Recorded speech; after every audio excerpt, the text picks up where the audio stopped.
Assalamualaikum warahmatullahi wabarakatuh.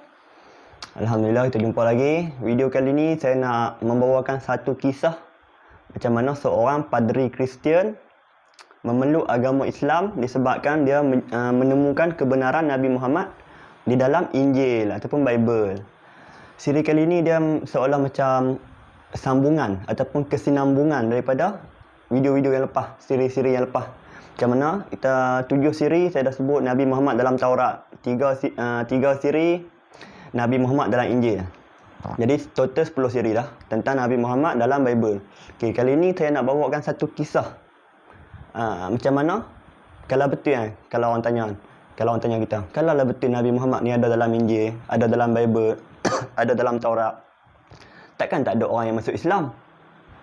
Kalau betul kalau orang Kristian tanya kita, kalau orang Kristian tanya kita lah, kalau betul Nabi Muhammad ni, Nabi hampa ni, Nabi orang Islam ni ada dalam Bible, takkan tak ada orang Kristian yang masuk Islam? Kalau ibu tanya kita kan. Okey, kali ni kita akan buktikan. Saya akan ceritakan satu kisah macam mana seorang padri besar Kristian dia masuk Islam disebabkan dia jumpa kebenaran Nabi kita, Nabi Muhammad dalam Bible ataupun Injil.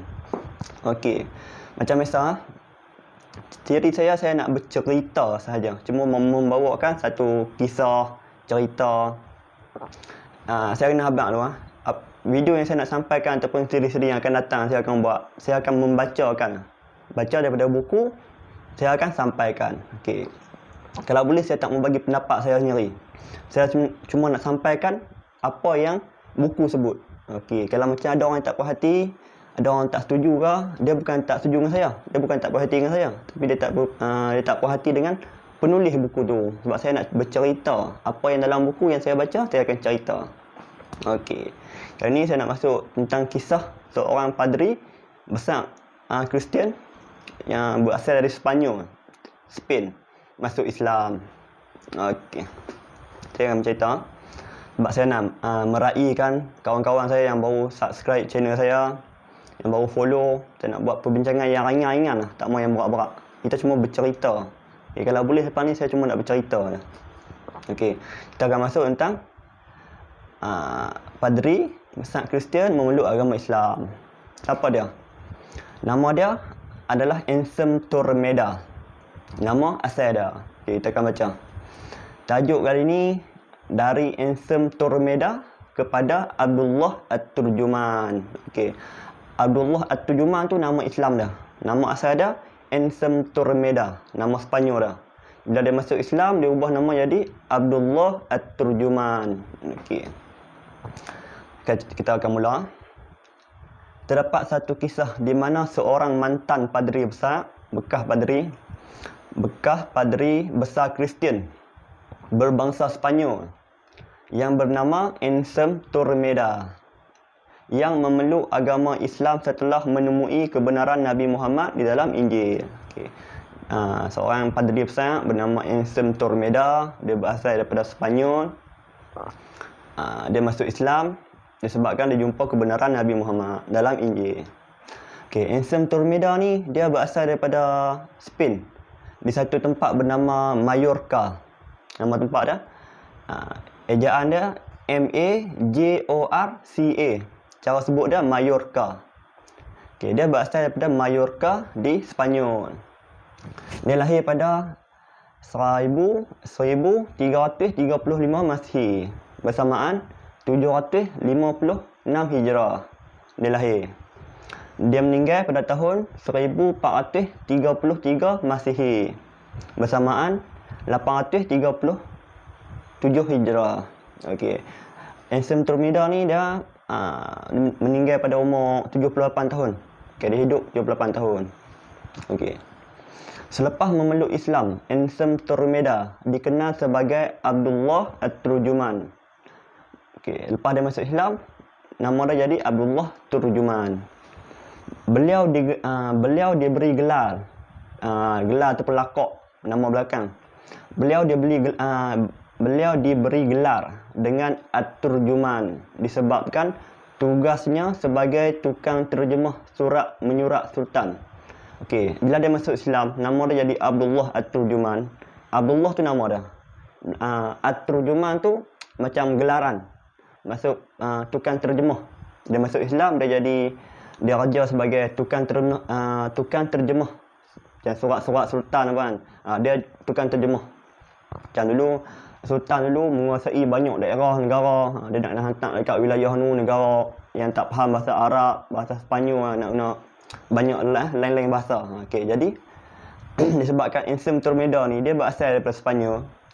Bila sultan nak hantar surat kepada pemerintah Sepanyol, kepada raja-raja Sepanyol, dia memerlukan seorang penterjemah yang pandai bahasa Sepanyol. Kebetulan enzim tornado ni dia orang Sepanyol.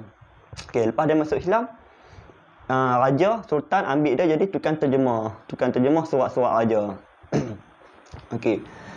Beliau berhijrah ke negara Tunisia. Okey, enzim tornado ni dia berhijrah ke negara Tunisia. Pada macam biasa saya laju sikit Macam biasa saya tak suka buang masa orang. Setiap kali saya laju. Kalau saya silap sebut tak mana-mana, nanti boleh komen kat channel saya akan perbetul balik. Sebab saya mau laju-laju punya. Okey, beliau berhijrah ke Tunisia pada abad ke-8 Hijrah. Ketika pemerintahan Abu Abbas Al-Hafsi. Okey. Dia hijrah ke Tunisia pada abad ke-8 Hijrah. Waktu tu Tunisia diperintah oleh Abu Abbas Al-Hafsi. Daulah Al-Hafsiyah. Nama daulah tu, nama kerajaan tu Daulah Al-Hafsiyah yang memerintah pada tahun 772 Hijrah hingga 776 Hijrah. Okey. Tunisia diperintah oleh Abu Abbas Al-Hafsi, Daulah Hafsiyah. Mentah pada tahun 772 Hijrah hingga 776 Hijrah. Okey. Zaman ni enzim tornado ni dia berhijrah ke Tunisia. Okey. Disebabkan penemuannya tentang maksud paraklit yang disebutkan di dalam Injil. Okey. Dia masuk Islam sebabkan dia masuk Islam, betul dia pergi berhijrah ke Tunisia disebabkan dia jumpa kebenaran Nabi Muhammad dalam Injil tentang maksud paraklit. Okey, paraklit ni kita dah sebut sebelum-sebelum ni Dalam siri Nabi Muhammad dalam Injil kita dah sebut dalam Injil Nabi Isa dah kata selepas dia akan ada seorang penghibur dalam bahasa Melayu ataupun dalam bahasa Inggeris sebut comforter. Okey. Penghibur ataupun comforter ni dia diambil daripada perkataan Greek, bahasa Greek, parakletos. Okey. Kita dah sebut dah tiga siri yang lepas Nabi Muhammad dalam Injil kita dah sebut dah parakletos tu ataupun paraklit merujuk kepada Nabi Muhammad. Okey. Disebabkan enzim tornado ni dia menjumpai kebenaran Nabi Muhammad sebab dia tahu bahawa penghibur tu ataupun comforter ataupun parakletos ataupun paraklit sebab dia tahu yang tu merujuk kepada Nabi Muhammad, jadi dia masuk Islam. Okey, kali ni kita nak ceritalah macam mana dia boleh tahu perkataan tu parakletos tu adalah Nabi Muhammad. Okey, kita akan cerita tentang tu. Okey. Setelah memeluk agama Islam, beliau menulis sebuah kitab yang bertajuk, lepas dia masuk Islam, lepas enzim tornado ni masuk Islam, dia tulis satu kitab yang bertajuk Tuhfatul Arif fi Raddi ala Ahlus Salib. Maksud dia hadiah berharga dalam menolak hujah ahli salib. Okey. Lepas dia masuk Islam, dia tulis kitab Tuhfatul Arif fi Raddi ala Ahlus Salib. Hadiah berharga dalam menolak hujah ahli salib. Maksud dia kira hujah yang berharga untuk membantah orang Kristian. Okey, dia buat tajuk kitab dia. Enzim tornado ni. Lepas dia masuk Islam, dia tulis kitab, dia buat tajuk ni. Hadiah berharga dalam membantah orang Kristian. Okey. Di dalam kitabnya ini, beliau menceritakan pengalaman hidup dan kisah keislamannya. Okey, dalam kitab yang dia tulis ni, Tuhfatul Arif fi Raddi ala Ahlus Salib, dia cerita tentang kisah dia, macam mana dia boleh memeluk agama Islam, cerita tentang sejarah hidup dia sebelum Islam, selepas Islam. Okey. Beliau mula menuntut sebelum tu saya kena habaq dulu cerita ni, yang saya nak cerita ni, saya ambil daripada 3 sumber. Saya akan cerita berdasarkan 3 sumber. Pertama, sumber daripada buku, yang saya baca daripada buku. Cari hujung video ni saya akan sebut buku apa yang saya baca tu. Sumber kedua, saya ambil daripada atas talian online. Sumber ketiga, daripada sumber lisan. Ada ustaz-ustaz cerita, para pendakwa cerita. Okey, 3 sumber ni buku, atas talian ataupun online. Sumber ketiga, sumber lisan daripada cerita-cerita ustaz, para pendakwa. Okey, saya akan gabungkan 3 sumber ni dan saya akan ringkaskan menjadi satu kisah yang ringkas. Okey. Pemai-pemai 3 sumber ni saya tak markah sendiri. Ni semua berdasarkan sumber, berdasarkan rujukan. Jadi kalau boleh saya tak mau saya sembang cerita benda kosong. Apa saya nak cerita, saya mau ada bukti ataupun ada sumber. Bukan kita pakai main goreng, pakai kita nak mereka cerita apa, kita tak mau. Okey. Lepas Ensem Tormeda masuk Islam, dia tulis buku, dia cerita tentang kisah hidup dia. Dia cerita dia mula menuntut ilmu dan mempelajari Injil sejak beliau masih kecil. Sewaktu berumur 6 tahun. Bapanya sudah menghantarnya kepada seorang padri untuk mempelajari Injil dan selok-belok agama Kristian. Okey, dia cerita dia menuntut ilmu ni sejak kecil. Daripada kecil dia dah belajar, dah menuntut ilmu. Daripada dia berumur 6 tahun, pak dia, ayah dia tu dah hantar dia pergi mengaji kepada padri-padri. Mengaji agama Kristian, mengaji tentang kitab Injil. Okey. Ensem Tormeda menuntut ilmu sehingga dapat bergaul dengan pemuka-pemuka besar agama Nasrani ataupun agama Kristian. Okey, Ensem Tormeda ni ataupun nama Islam dia Abdullah At-Turjuman ni, dia menuntut ilmu.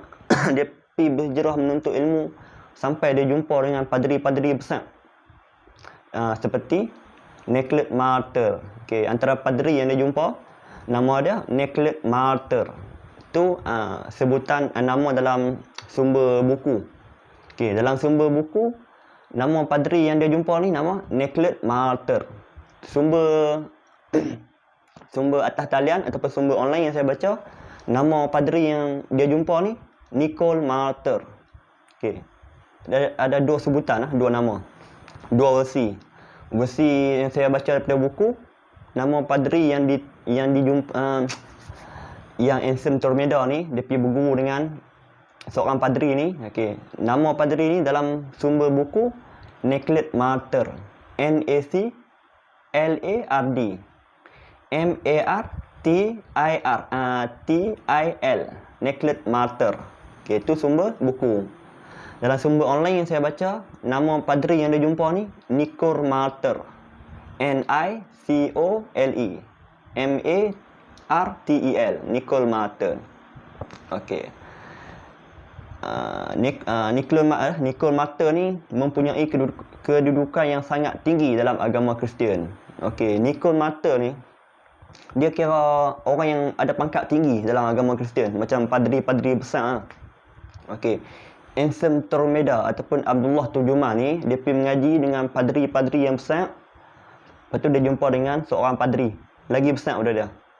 Nama Nicholas Martyr ataupun Nicole Martyr. Okey, Nicole Martyr ni dia kira ada kedudukan yang tinggi dalam Kristian, kira kepala padri ni. Okey.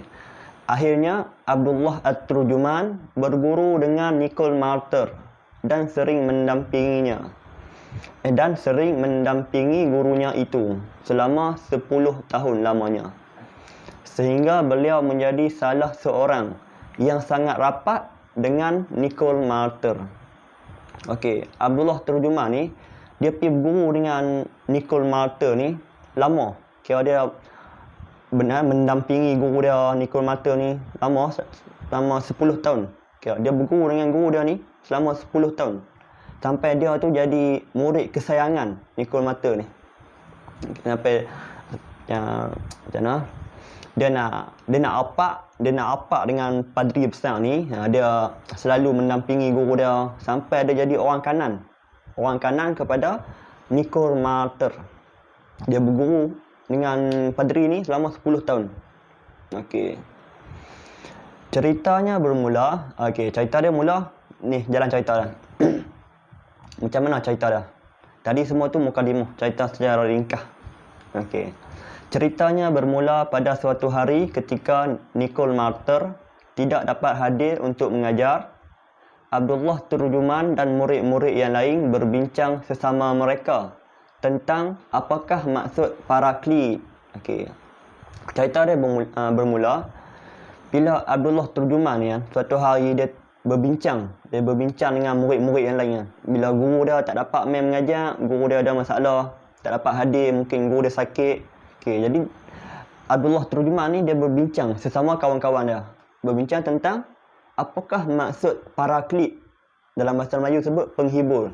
Dalam bahasa Inggeris sebut the comforter. Dalam bahasa asal dia Greek parakletos ataupun paraklit. Abdullah At-Turjuman ni bila guru dia tak main mengajar, guru dia mungkin ada urusan ataupun sakit, macam sumber yang saya baca, guru dia sakit, tak boleh main mengajar.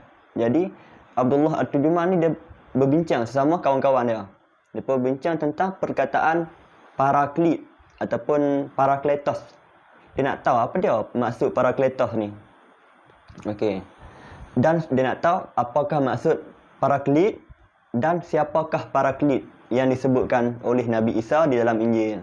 Dia nak tahu apakah maksud paraklit ni ataupun parakletos ni. Dan siapakah yang dimaksudkan dengan paraklit ni yang Nabi Isa sebut dalam Injil. Nabi Isa sebut selepas dia akan ada paraklit baru yang akan menggantikan Nabi Isa. Abdullah At-Turjuman berbincang sesama kawan-kawan dia. Dan masing-masing mereka memberikan jawapan dan tafsiran yang berbeza-beza. Mereka bincang. Abdullah At-Turjuman bagi jawapan ni. Kawan-kawan yang lain bagi jawapan ni. Kira jawapan mereka semua berbeza. Kawan ni kata maksud paraklit benda ni. Kawan ni kata maksud dia yang ni. Semua kira berbeza. Jawapan semua tak sama. Masing-masing bagi jawapan sendiri. Mereka bagi tafsiran mereka sendiri. Semua berbeza. Setelah Anson Tormeda ataupun Abdullah At-Turjuman ni, nama Islam dia. Setelah Abdullah At-Turjuman bertemu dengan gurunya, iaitu Nicole Martyr. Bila yang tadi, Abdullah At-Turjuman ni, waktu guru dia tak main mengajar, mereka berbincang bersama mereka. Lepas tu, hari lain, bila dia berjumpa dengan guru dia, iaitu Nicole Martyr, Abdullah At-Turjuman selaku ketua bagi murid-murid yang lain, yang merupakan murid kesayangan Nicole Martyr, Anson Tormeda, yang merupakan murid kesayangan murid kesayangan Nicole Martyr. Sebab dia ni murid kesayangan Tok Guru. Kira dia jadi ketua pada murid-murid yang lain. Lebih kurang macam ketua kelas. Sebab dia rapat dengan guru dia, dengan Nicole Martyr ni, tu dia diangkat jadi ketua antara sesama mereka. Selepas Abdullah At-Turjuman ni jumpa dengan guru dia, Nicole Martyr, dia ditanya oleh gurunya itu. Guru ditanya dia, apakah yang dibincangkan oleh mereka sewaktu ketiadaannya. Selepas Abdullah At-Turjuman ni dia berjumpa dengan guru dia, guru dia tanya, waktu aku tak ada, aku tak main kelas ni, apa duk bincang tentang apa? Apa yang duk bincang, topik apa? Guru dia tanya dia. Lalu Abdullah At-Turjuman menceritakan kepada Nicole Martyr bahawa mereka berbincang tentang makna dan tafsiran bagi perkataan paraklit dan siapakah yang dimaksudkan dengan paraklit yang diberitakan oleh Nabi Isa di dalam Injil. Bila guru ditanya, waktu aku tak main mengajar, apa duk bincang tentang apa kan? Lepas tu Abdullah At-Turjuman kata, kami berbincang tentang perkataan paraklit yang Nabi Isa sebut dalam Injil. Kami berbincang sesama kami, apa dia makna paraklit? Siapakah parakletos tersebut? Mereka berbincang bersama mereka. Dan dia cerita guru dia, dan masing-masing memberikan jawapan dan tafsiran yang berbeza-beza. Dia bagi guru dia, kami semua bagi tafsiran berbeza-beza. Dia bagi guru dia, saya bagi maksud ni, kawan ni bagi maksud ni, kawan ni bagi maksud ni, semua tak sama. Akhirnya Anson Tormeda ataupun Abdullah At-Turjuman ni meminta gurunya itu untuk memberikan tafsiran bagi perkataan Paraklit tersebut. Okey, lepas tu dia minta guru dia, padri ni, Nicole Martyr ni, dia kata, lebih kurang ni, dia kata, waktu guru tak ada, kami duk bincang tentang maksud Paraklit yang Nabi Isa sebut dalam Injil. Dan masing-masing kami memberikan jawapan yang berbeza-beza, tafsiran yang berbeza-beza. Aku kata jawapan ni, kawan ni kata jawapan ni, kami semua berbeza. Jadi kami nak tahu apakah maksud sebenar, misalnya guru dia. Sebab kami semua khilaf, semua berbeza.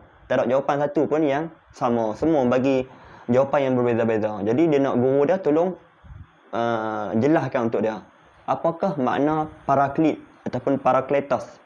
Dan siapakah Parakletos itu? Dia minta guru dia tolong habaq. Kami semua tak jumpa jawapan, Tok Guru tolong habaq hak kami. Apa jawapan yang betul? Okey.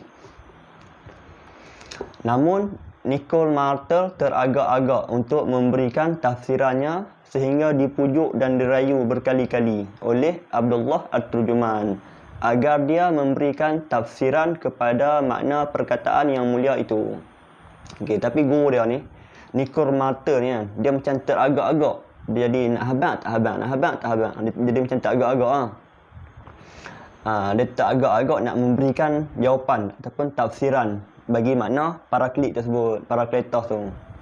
Jadi Abdullah At-Turjuman ni dia jadi pujuk guru dia, tolong Tok Guru habaq apa dia maksud dia. Maksud Paraklit ni apa? Maksud Parakletos ni apa? Siapakah Parakletos itu? Dia duk pujuk guru dia. Sampai dia berkali-kali dia pujuk guru dia. Guru dia jadi macam tak agak-agak nak habaq, tak habaq. Dia pujuk juga suruh guru dia habaq. Dia suruh guru dia bagi tafsiran. Apakah tafsiran bagi perkataan Parakletos ataupun Paraklit? Dalam bahasa Melayu dia, penghibur. Dia nak tahu apa dia makna Paraklit ni. Siapakah Paraklit ni? Siapakah penghibur ni? Dia pujuk guru dia. Okey. Akhirnya Nicole Martyr berkata kepadanya. Okey, jadi lepas dia Tok Guru dia duk kena pujuk dengan Abdullah At-Turjuman ni. Jadi dia berkata kepada muridnya, dia kata kat murid dia, "Ketahuilah wahai anakku." Dia panggil Nicole Martyr ni, dia panggil anak murid dia ni, Abdullah At-Turjuman ni, dia panggil sebagai anak. Dia kata, "Ketahuilah wahai anakku, Paraklit ataupun Parakletos. Dalam bahasa Greek sebut Parakletos. Dalam bahasa Arab sebut Al-Baraklit." Okey, ketahuilah wahai anakku, Paraklit adalah satu nama bagi Nabi umat Islam. Okey, Tok Guru dia kata, Paraklit ni adalah satu nama bagi Nabi umat Islam. Kepadanya lah diturunkan kitab yang keempat. Okey. Yang disebutkan melalui lidah Daniel. Daniel ni Nabi. Okey, Tok Guru dia kata, ketahuilah wahai anakku, wahai Abdullah At-Turjuman, Paraklit ni adalah nama bagi satu Nabi umat Islam. Dan kepada Nabi ni lah akan diturunkan kitab yang keempat. Macam mana yang disebutkan oleh Daniel. Daniel ni Nabi Bani Israel. Okey. Tok Guru dia kata, kepada Nabi ni akan diturunkan sebuah kitab yang keempat. Sebagaimana yang disebutkan oleh Daniel. Sebagaimana yang disebutkan oleh Nabi Daniel. Okey, kira Nabi Daniel, dia dah sebut dah. Nabi Daniel, Nabi Bani Israel ni, dia dah sebut dah bahawa nanti akan ada seorang Nabi yang akan diturunkan kepadanya kitab yang keempat. Okey, tapi dalam sumber yang saya baca ni kan, dia cuma sebut yang tu je. Nabi Daniel sudah habaq, tapi dia pun tak sebut Nabi Daniel sebut kat kitab apa, dia sebut kat mana. Dalam sumber buku yang saya baca, dia tak sebut. Nabi Daniel ni kata dalam mana, dalam kitab apa. Dalam sumber online yang saya baca, dia tak sebut juga. Dalam sumber lisan daripada ustaz-ustaz apa cerita, dia pun tak sebut juga. Nabi Daniel ni sebut dekat mana. Yang Nabi Daniel kata, Nabi ni, Al-Paraklit ni, ada Al-Baraklit Arab sebut, ataupun bahasa Arab, bahasa Greek sebut Parakletos. Okey, kepada Parakletos ni akan diberikan kitab yang keempat, Nabi Daniel sebut. Tapi dalam ketiga sumber yang saya baca, sumber buku, online, lisan, dia pun tak sebut Nabi Daniel cerita dekat mana. Jadi saya cek dalam Bible, dalam Bible, dia ada perjanjian lama untuk orang Yahudi dan perjanjian baru untuk orang Kristian. Dalam perjanjian lama ni, dia ada nama-nama kitab macam bab-bab. Antara bab dalam perjanjian lama, kitab perjanjian lama, dia buah nama Nabi. Macam Nabi apa? Okey. Nabi Ayub, Nabi Yesaya, Nabi Yeremia, Nabi Daniel, Nabi Hosea, Nabi Yoel, Nabi Amos, Nabi Obadiah, Nabi-Nabi Bani Israel. Okey. Dia ada satu nama kitab, kitab Daniel. Okey. Saya cek dalam Daniel ni. Sebab dalam kisah ni sebut bahawa Nabi Daniel sudah cerita nanti akan ada seorang Nabi yang kepadanya akan diturunkan kitab yang keempat. Jadi semua sumber yang saya baca dia tak habaq. Nabi Daniel sebut dekat kitab mana. Okey. Jadi saya cek dekat kitab Daniel dalam perjanjian lama, dalam Bible. Perjanjian lama ni kitab orang Yahudi. Saya cek. Dalam kitab Daniel saya jumpa dalam fasal ke-7. Kitab Daniel fasal ke-7, dalam ni dia ada sebut tentang kerajaan keempat, berkaitan dengan 4. Saya baca dalam kitab Daniel fasal ke-7. Okey, nama tajuk ni ataupun nama bab, nama tajuk apa? Nama tajuk bab fasal ke-7 ni. Dia disebutkan keempat binatang dan anak manusia. Okey, ni nama tajuk bab. Keempat binatang dan anak manusia. Okey. Dalam ni dia ada sebut dalam kitab Daniel fasal ke-7 ayat ke-6 ke-7. Dia sebut berkaitan dengan angka 4. Dia ada sebut Nabi Daniel ni kira mimpi Nabi Daniel. Penglihatan dia dalam mimpi. Nabi Daniel ni Nabi Bani Israel. Okey. Dalam kitab Daniel fasal ke-7 ayat ke-6 sampai 7. Dia ada cerita tentang, kita baca. Ayat ke-6. Nabi Daniel kata, kemudian aku melihat tampak seekor binatang yang lain. Rupanya seperti macan tutul. Tak tahu apa dia macan tutul, tak tahu bahasa Indonesia.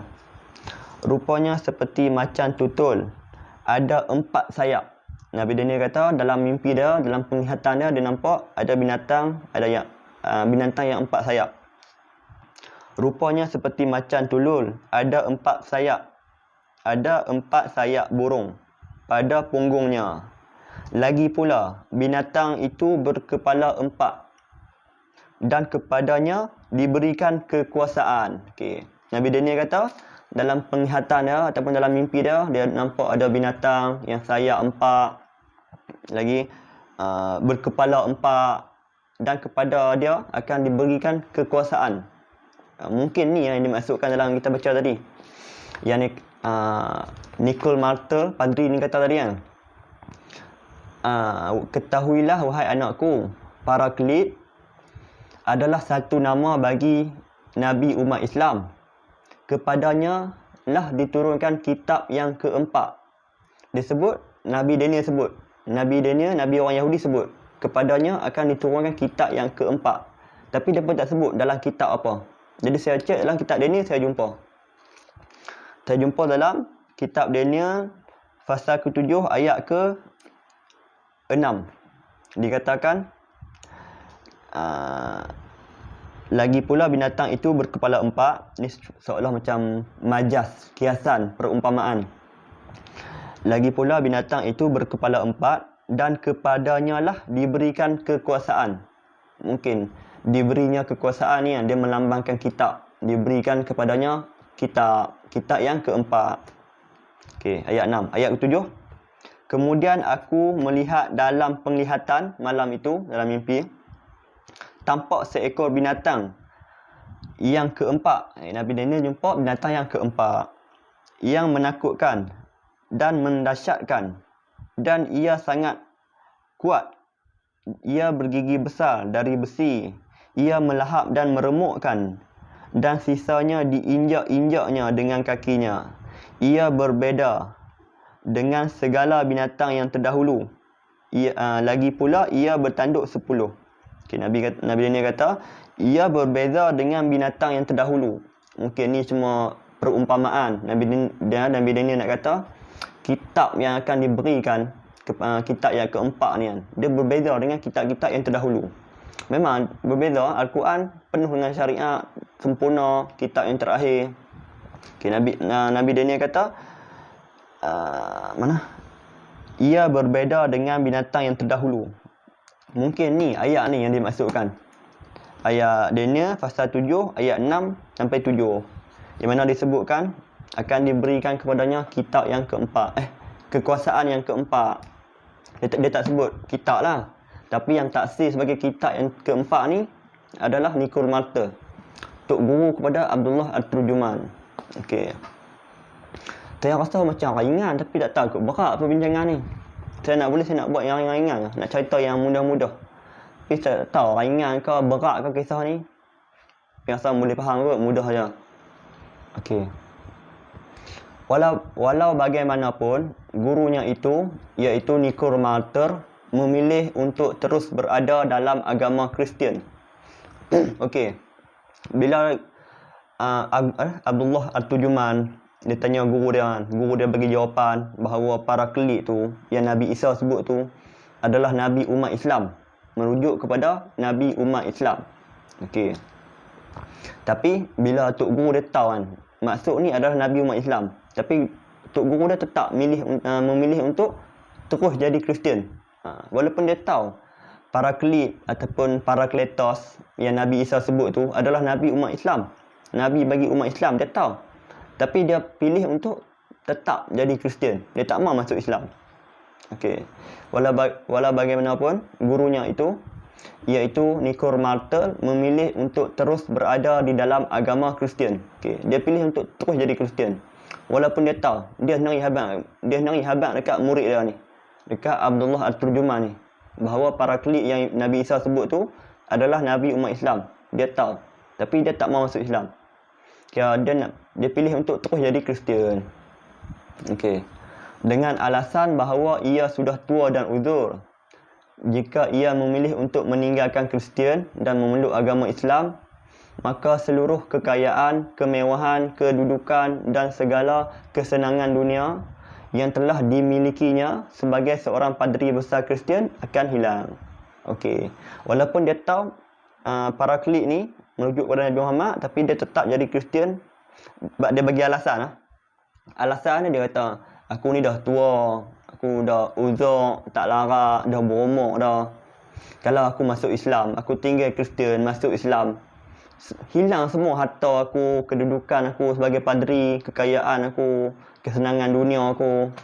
Dia kata itu murid dia, nampak aku ni dah tua, dah tak larat, dah uzur. Tua, uzur. Kalau aku tinggal Kristian, aku masuk Islam, apa yang ada kat aku ni semua habis, hilang habis. Sebab Nikul Malta ni, Tok Guru dia ni, padri besar. Padri besar. Law ni kan, gaji padri bukan sikit-sikit. Ustaz duk pergi mengajar tu pun mereka dapat taklah banyak sangat. Tapi padri ni, gaji mereka ni, mata lah. Memang tinggi gaji mereka. Tambah padri yang duk serang Islam lah, yang duk dulu Islam, konon dia Islam, tu dia murtad jadi Kristian, lepas tu orang angkat dia jadi padri. Dia jadi padri, dia hentam Islam kau-kau lah. Tu gaji dia pun lagi mahal. Okey. Jadi Tok Guru dia ni, Nikul Malta ni tak mau masuk Islam. Sebab alasannya dia sudah tua, sudah uzur. Kalau dia tinggal Kristian, masuk Islam, semua habis. Kemewahan dia, kedudukan dia. Duduk jadi padri besar, kedudukan tinggi, kemuliaan dia. Orang hormat dia, orang sanjung dia. Okay, dia masuk Islam, habis hilang. Dia tak mahu sebab dia dah tua. Dia bagi alasan dia sudah tua, sudah uzur, tak larat. Uzur. Okey, guru dia tak mahu masuk Islam atas alasan sudah tua dan uzur. Adapun Ensem Tormeda ataupun Abdullah At-Turjuman ni, murid dia ni, setelah mengetahui siapakah para kelik yang dijanjikan oleh Nabi Isa di dalam Injil. Okey, Ensem Tormeda ni ataupun Abdullah At-Turjuman ni, selepas dia tahu siapakah para kelik, apakah para kelik yang Nabi Isa sebut dalam Injil, Abdullah At-Turjuman akhirnya memilih untuk memeluk agama Islam dan beriman dengan paraklit yang dijanjikan tersebut. Okey. Bila Abdullah At-Turjuman dia tahu siapakah paraklit tersebut, apakah maksud paraklit? Paraklit ni Parakletos, penghibur yang Nabi Isa sebut tu. Okay, bila dia dapat jawapan siapakah penghibur tersebut ataupun siapakah paraklit tersebut, jadi dia memilih untuk jadi Islam, memeluk Islam, dan dia beriman dengan paraklit tersebut. Dia memilih untuk beriman dengan Parakletos tersebut. Parakletos ataupun paraklit tersebut adalah Nabi Muhammad. Okay, dia beriman dengan Nabi Muhammad. Lalu Abdullah At-Turjuman memutuskan untuk berhijrah ke negeri Muslim. Okay, lepas dia masuk Islam, dia memilih untuk beriman. Dia berhijrah ke negeri orang Islam. Dia memilih negeri Tunisia, negara Tunisia. Okay, lepas dia masuk Islam, dia pergi ke negara Tunisia. Negeri yang menjadi pilihannya adalah Tunisia, yang ketika itu diperintah oleh Abu Abbas Al-Hafsi. Okay. Dia pilih negara Tunisia, negara untuk dia berhijrah. Tunisia waktu tu diperintah oleh Abu Abbas Al-Hafsi, daulah kerajaan Hafsiyah, daulah Hafsiyah, yang memerintah Tunisia pada tahun 772 Hijrah hingga 776 Hijrah. Di sana beliau Abdullah At-Turjuman, di sana beliau menjadi tukang terjemah surat menyurat sultan. Okey. Selepas dia masuk Islam, dia pergi berhijrah kat Tunisia, sultan ambil dia jadi tukang terjemah. Yang kita sebut tadi awal tadi, sultan ni nak hantar surat kat negara-negara. Dia nak hantar surat kat negara Sepanyol. Kebetulan Abdullah At-Turjuman ni orang Sepanyol, dia boleh berbahasa Sepanyol. Jadi sultan Tunisia ni ambil dia jadi tukang terjemah surat-surat kerajaan, surat-surat sultan. Okey. Justru beliau dikenal dengan nama Abdullah At-Turjuman. Okey, disebabkan raja terjemah raja terjemah surat-surat sultan ni, jadi dia digelar sebagai Abdullah At-Turjuman. Abdullah tu nama dia, At-Turjuman tu gelaran dia. Bermaksud Abdullah si tukang terjemah. At-Turjuman tu kira penterjemah, tukang terjemah. Nama dia Abdullah. Dia masuk Islam, dia jadi tukang terjemah surat sultan.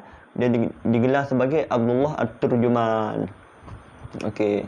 Inilah secara ringkas kisah bagaimana seorang padri besar Kristian yang bernama Anselm Torremeda ataupun Abdullah At-Turjuman memeluk agama Islam setelah menemukan kebenaran Nabi Muhammad sallallahu alaihi wasallam di dalam Injil. Okey, inilah cerita secara ringkas. Saya buat secara laju dan secara ringkas. Macam mana kisah seorang padri besar Kristian masuk Islam setelah dia menemukan kebenaran Nabi Muhammad dalam Injil. Semua kisah ini diceritakan sendiri oleh Abdullah At-Turjuman pada mukaddimah, pada awal kitab Tuhfatul Arif fi Raddi ala Ahlus Salib. Hadiah berharga dalam membantah hujah Ahlus Salib. Okey, semua kisah yang kita cerita tadi ni, kisah ni diceritakan sendiri oleh Abdullah At-Turjuman. Bila dia masuk Islam, dia tulis kitab Tuhfatul Arif fi Raddi ala Ahlus Salib. Hadiah berharga untuk membantah Ahli Salib atau membantah Kristian. Okay. Dalam buku ni, dalam awal kitab dah, mukadimah kitab dah, dia cerita kisah dia. Kisah ni semua dia cerita sendiri. Sumber yang saya baca daripada buku, sumber yang saya ambil saya baca daripada online, yang sumber saya dengar daripada lisan, daripada ustaz-ustaz yang cerita, semua sumber ni dia berbalik kepada buku ni. Buku Abdullah At-Turjuman, buku yang ditulis setelah dia masuk Islam. Buku Tuhfatul Arif fi Raddi ala Ahlus Salib. Semua cerita-cerita ni, sumber yang saya ambil ni, sumber buku, sumber online, sumber lisan, semua ni berbalik kepada tulisan dia sendiri, kitab dia sendiri. Okey. Iaitu kitab yang dikarang olehnya setelah memeluk agama Islam. Mustahil seorang mantan padri besar Kristian yang bertaubat dan kembali kepada agama yang benar, iaitu Islam, lalu menipu dan mereka-reka semua cerita ini. Okey. Jadi mustahil padri besar Kristian. Dia masuk Islam. Lepas dia menyumpah kebenaran Nabi Muhammad, kebenaran Islam, dia masuk Islam.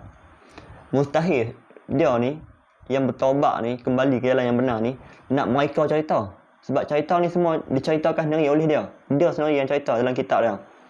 Okey, jadi mustahil cerita ni cuma rekaan. Sebab ni tuan badan sendiri cerita. Dia pun bukannya orang biasa-biasa. Dia bekas padri masuk Islam. Dia taubat, jumpa jalan yang benar. Jadi mustahil kalau kisah ni dia sendiri nak reka-reka. Mustahil. Sebab dia sendiri yang cerita. Okey. Kisah ini sebahagiannya ada disebutkan di dalam buku. Okey. Tadi saya habaq cerita yang saya cerita kali ni, kisah yang saya cerita kali ni saya ambil daripada 3 sumber. Saya cerita. Sumber buku, sumber online atas talian ataupun sumber lisan daripada ustaz-ustaz cerita. Okey. Sumber buku yang saya masukkan tu buku ni. Wah. Rasulullah dalam kitab suci Kristian. Rasulullah dalam kitab suci Kristian. Buku ni dia kompilasi daripada 2 orang pendakwah terkenal. Pertama, Syekh Ahmad Didat rahimahullah. Kedua, Syekh Abdul Wahab Abdul Salam At-Tawilah. Okey. Buku ni adalah kompilasi daripada 2 tulisan ni, pendakwah terkenal ni. Pertama Ahmad Didat, Syekh Ahmad Didat. Kedua, Syekh Abdul Wahab Abdul Salam Tawilah. Okey. Buku ni adalah kompilasi, kumpulan daripada tulisan depa. Depa 2 orang ni. Kira depa 2 orang ni kira hebat dalam perbandingan agama. Okey. Sebahagian kisah yang saya cerita ni saya ambil daripada buku ni. Iaitu dalam muka surat ke 122. Okey, jadi saya baca sebagai ringkasan. Okey. Ni sumber yang buku yang saya baca.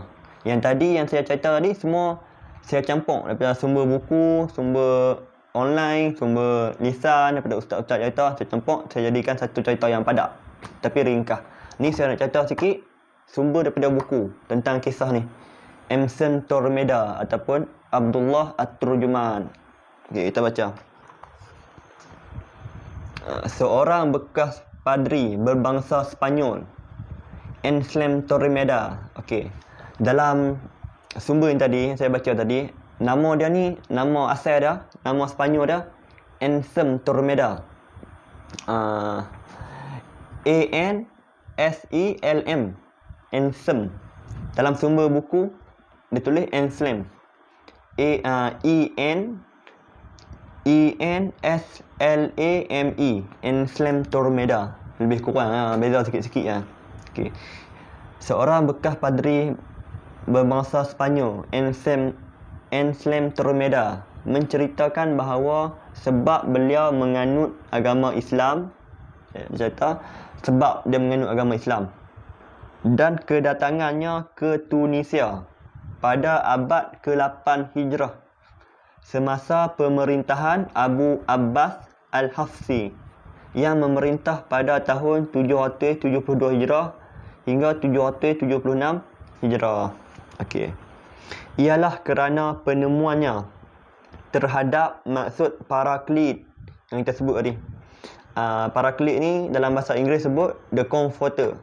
Dalam bahasa Melayu sebut penghibur. Bahasa asal dia dalam bahasa Greek, bahasa Yunani disebut parakletos. Okey. Ialah kerana penemuannya terhadap maksud paraklit. Okey, dia cerita dia masuk Islam disebabkan dia menjumpai kebenaran Nabi Muhammad. Menjumpai tentang maksud paraklit. Siapakah paraklit ni? Penghibur ni. Okey. Beliau menyebutkan di dalam bukunya, buku yang kita sebut tadi. Beliau menyebutkan di dalam bukunya yang berjudul Hadiah Berharga untuk Menolak Hujah Ahli Salib. Okey, yang tajuk bahasa Arab dia nama Tuhfatul Arif fi Raddi ala Ahli Salib. Hadiah yang berharga untuk membantah ahli salib ataupun membantah Kristian. Okey, beliau menyebutkan di dalam bukunya yang berjudul Hadiah Berharga untuk Menolak Hujah Ahli Salib bahawa beliau telah menuntut ilmu mengenai Bible sejak masih kecil. Dia kata dia belajar Bible ni sejak kecil lagi. Sejak kecil. Sejak kecil. Payah start nak saya sebut utara takut orang yang tak faham. Nak sebut KL lagi orang kawan-kawan kata belagak ada ni main daripada kampung nak cakap KL. jadi payah sikit. Okey. Beliau telah menuntut ilmu mengenai Bible sejak masih kecil lagi. Beliau terus menuntut ilmu sehingga dapat bergaul dengan pemuka-pemuka ilmu agama Kristian seperti Nicholas Martyr yang mempunyai kedudukan yang sangat tinggi baginya. Okey, dia Abdullah At-Tarjumah ni dia menuntut ilmu sejak dia masih kecil sampai dia jumpa padri-padri yang besar ni, antaranya Nicholas Martyr ataupun Nicole Martyr yang mempunyai kedudukan yang sangat tinggi baginya. Okey. Anselm Tormeda sering mendampinginya dengan memberikan perkhidmatan terhadapnya. Okey. Abdullah At-Tarjumah ni ataupun Anselm Tormeda ni dia sering mendampingi guru dia, Nicole Martyr, sehingga beliau menjadi salah seorang yang rapat dengan Martyr. Okey. Dia damping guru dia ni sampai dia jadi orang kanan guru dia, murid kesayangan guru dia, Nicole Martyr. Okey, keadaan ini berlanjutan sehingga 10 tahun lamanya. Okey, dia mendampingi guru dia selama 10 tahun. Okey. Pada suatu hari mereka berbincang tentang makna paraklit. Nicole Martyr ni, tok guru dia ni, teragak-agak untuk memberikan tafsirannya sehingga dipujuk berkali-kali oleh Anselm Tormeda agar dia memberikan tafsiran kepada makna perkataan yang mulia itu yang kita cerita tadi. Tok guru dia ni, Nicole Martyr ni, teragak-agak nak bagi tafsiran tentang maksud paraklit. Sampai dipujuk berkali-kali. Abdullah At-Tarjumah ni pujuk, suruh bagi jawapan. Apakah maksud paraklit ni, parakletos ni? Akhirnya Nicole ataupun Nicole Martyr ni, tok guru dia. Akhirnya Nicole Martyr berkata kepadanya. Tok guru dia kata kepada Abdullah At-Tarjumah ni, "Ketahuilah wahai anakku, paraklit adalah salah satu nama bagi Nabi umat Islam. Kepadanya lah diturunkan kitab yang keempat yang disebutkan melalui lidah Daniel." Okey. Yang kita cerita tadi, Nabi Daniel dah sebut dah, nanti akan ada seorang Nabi yang akan diberikan kepadanya kitab yang keempat, ataupun dalam Bible yang kita baca tadi, kekuasaan yang keempat. Okey, kekuasaan ni dia seumpama kitab, macam kiasan ataupun simbolik. Okey. Dalam ni dia tak sebut Dia sebut Nabi Daniel kata akan diberikan kitab yang keempat, tapi dia tak sebut Nabi Daniel sebut dekat mana, dekat kitab mana. Nabi Daniel sebut dekat mana, dekat kitab mana, dia pun tak sebut. Dalam buku tak cerita, dalam sumber buku tak cerita, sumber online tak cerita, sumber lisan pun tak cerita Nabi Daniel sebut dekat mana tentang ni. Jadi saya cari sebab dalam Perjanjian Lama ada kitab Daniel. Jadi saya cari saya jumpa kemungkinan Nabi Daniel sebut dalam yang kita baca tadi, kitab Daniel pasal ke-7 ayat ke-6 ke-7 itu kemungkinan. Sebab sumber tak sebut Nabi Daniel sebut dekat mana. Saya cuma cuba cari. Okey, habis. Ni sumber buku ringkas. Alhamdulillah selesai. Tapi dalam ni ada cerita satu lagi. Dalam buku ni ada bawa satu kisah lagi. Okey. Kisah tentang kita baca Syekh Abdul Wahab Najjar. Okey, Syekh Abdul Wahab Najjar. Dia ni kira hebat dalam ilmu Kristian apa ni. Syekh Abdul Wahab Najjar di dalam bukunya Cerita Nabi-Nabi. Okey, Syekh Abdul Wahab Najjar dalam buku dia Cerita Nabi-Nabi menceritakan bahawa pada tahun 1948 beliau merupakan seorang pelajar di Darul Ulum. Okey. Syekh Abdul Wahab ni cerita, Abdul Wahab An-Najjar ni cerita, pada tahun 1948 dia merupakan seorang pelajar di Darul Ulum. Di dalam kelas pengajian bahasa Arabnya ada seorang orientalis berbangsa Itali. Okey, dia cerita dalam kelas bahasa Arab dia, ada seorang orientalis berbangsa Itali. Bayangkan, orientalis dia pergi mengaji bahasa Arab, nak serang Islam ni. Orientalis tak beriman pun, tapi dia pergi mengaji dekat Islam, mengaji tentang agama Islam. Untuk apa? Untuk serang Islam ya. Bukan untuk ajar orientalis tu Buat cerita, tulis kitab untuk cucuk bagi jarum-jarum sejarah. Orang tu aja orientalis, bukan ajar lain. Mereka pergi mengaji, mengaji kat tempat Islam, belajar mengaji tentang Islam. Okey, di dalam kelas pengajiannya, Syekh Abdul Wahab cerita, di dalam kelas pengajian bahasa Arabnya ada seorang orientalis berbangsa Itali iaitu Dr. Carlon Lino. Okey. Seorang orientalis berbangsa Itali nama Dr. Carlon Lino yang duduk bersebelahannya. Bersebelahannya. Okey. Orientalis ni duduk sebelah dia dalam kelas, depa duduk jadi jiran duduk sebelah-sebelah. Okey. Beliau merupakan seorang pelajar tajaan kerajaan Itali. Okey. Orientalis ni, Dr. Carlon Lino ni, dia merupakan seorang pelajar tajaan Itali. Kira kerajaan Itali tajar dia untuk pergi mengaji tentang Islam. Okey, Dr. Carlon Lino ni. Okey. Beliau merupakan seorang pelajar tajaan kerajaan Itali. Kerajaan Itali tajar dah pergi mengaji tentang Islam. Mereka telah menjalinkan hubungan persahabatan yang kuat. Okey, kira Syekh Abdul Wahab Najjar ni kira dia rapat dengan orientalis Itali ni. Sebab depa duduk sebelah-sebelah dalam kelas, depa berjiran. Duduk sebelah-sebelah. Kira depa rapat Syekh Abdul Wahab menyebutkan lagi. Okey, Syekh Abdul Wahab Najjar ni sebut lagi. Pada malam 27 Rejab tahun 1311 Hijrah, selepas selesai kuliah kami keluar dan berjalan bersama-sama. Okey. Syekh Abdul Wahab Najjar cerita, lepas habis kuliah pada malam 27 Rejab tahun 1311 Hijrah, selepas selesai kuliah kelas pengajian, kami keluar dan berjalan bersama-sama. Okey, jadi depa berjalan orang keluar depa dua lah. Saya ni Syekh Abdul Wahab Najjar, saya telah bertanya kepada Dr. Carlon Lino ni. Saya telah bertanya kepadanya, apakah makna perkataan paraklit? Okey, Syekh Abdul Wahab tanya, apakah makna perkataan paraklit? Sebab apa Syekh Abdul Wahab Najjar tanya dia? Sebab orientalis ni, Dr. Carlon Lino ni, dia ahli bahasa. Kira PhD dalam bahasa Yunani, dalam bahasa Greek. Sebab paraklit ni ataupun parakletos ni yang Nabi Isa sebut dalam Injil ni, walaupun Nabi Isa tak cakap bahasa Greek, tak cakap bahasa Yunani, tapi dah Bible yang orang Kristian ada berbahasa Yunani, berbahasa Greek. Okey, jadi perkataan Nabi Isa ni disebutkan dalam bahasa Greek lah. Walaupun bahasa Greek tu bukan bahasa Nabi Isa. Okey. Okey, itu tak apa. Nanti kita bincang. Syekh Abdul Wahab Najjar kata, saya telah bertanya kepada Dr. Carlon Lino ni, apakah makna perkataan paraklit? Beliau menjawab, okey, Dr. Carlon Lino ni, orientalis Itali ni.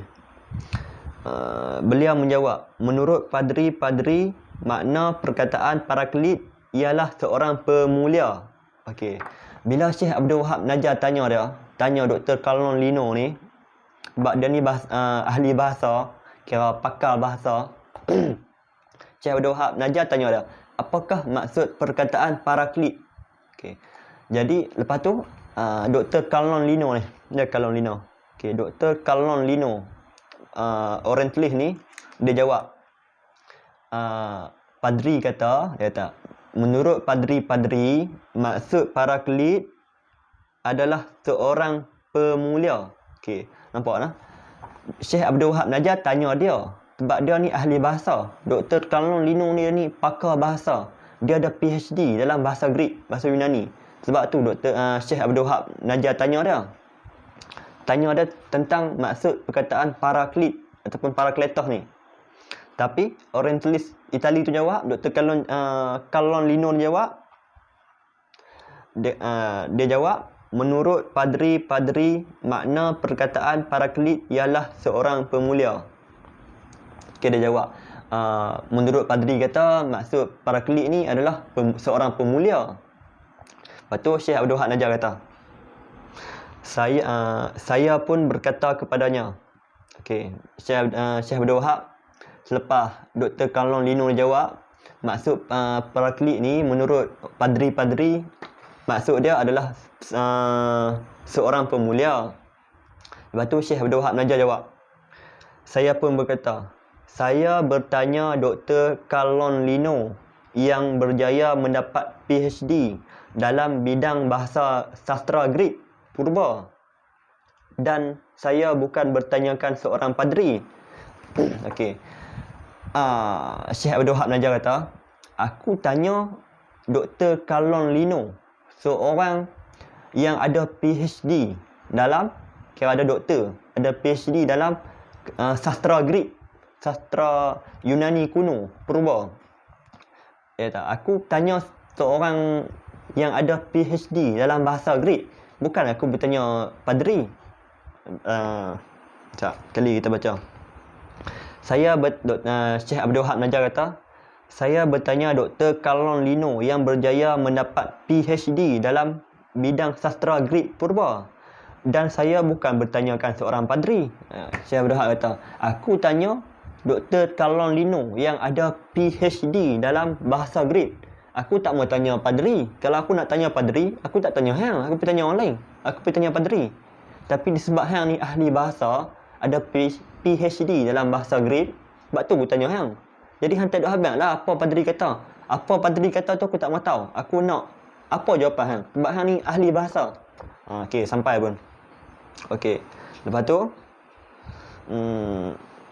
Dr. Karlon Lino menjawab. Okey, lepas tu dah Syekh Abdul Wahab Najar kata lalu tu, dia pun jawab dengan malu Allah dia jawab. Dr. Karlon Lino menjawab, makna paraklit yang sebenarnya ialah, okey, makna dia yang sebenar. Jadi dah Syekh Abdul Wahab Najar kata lalu tu, dia pun jadi malu Allah lah. Maka dia kata, makna paraklit yang sebenarnya ialah bermaksud yang baginya pujian yang banyak.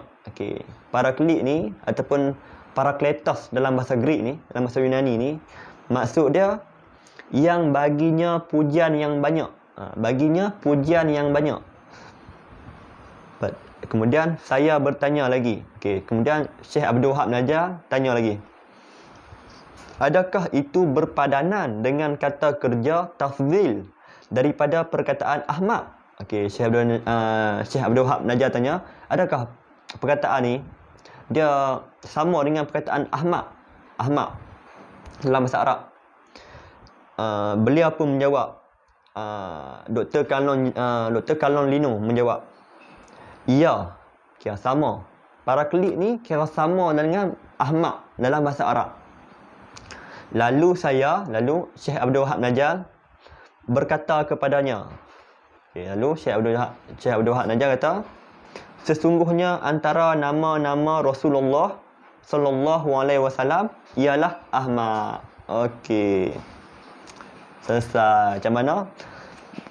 Kita dah tunjuk dalam buku ni dah dua kisah. Pada yang saya nak cerita satu kisah saja. Kisah tentang macam mana seorang padri besar berbangsa Sepanyol ni, Ensem Tormeda, dia masuk Islam, dia tukar nama jadi Abdullah At-Turjuman. Tapi dah kita baca ni, saya cerita kisah lain sama. Kisah tentang Syekh Abdul Wahab Najar dengan seorang orientalis Itali yang pakar bahasa.